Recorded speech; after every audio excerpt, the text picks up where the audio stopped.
এলাকার কি খবর, ধান্দাপাতির কি খবর বুঝলাম না। তোরা কি টাকা পয়সা আনতাছ সেটা তো আমার মাথায় ঢুকতেছে না।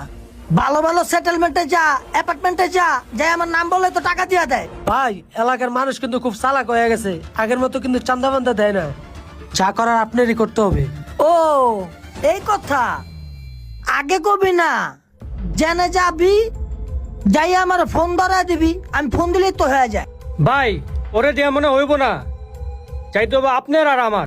তুই কথাটা খারাপ কস নাই, তাহলে কালকে থেকে তুই আর আমি যাবো। আচ্ছা তুই এক কাজ কর, ওই সাইড গুলা দেখ খায় আর টাকা পয়সা গুলা লই যায়। আচ্ছা ঠিক আছে ভাই, গেলাম। ব্যবসার অবস্থা যদি এরকম হয়, ভাই দুটো রুটি দেন তো আমারে। আচ্ছা ঠিক আছে, দিতেছি। ল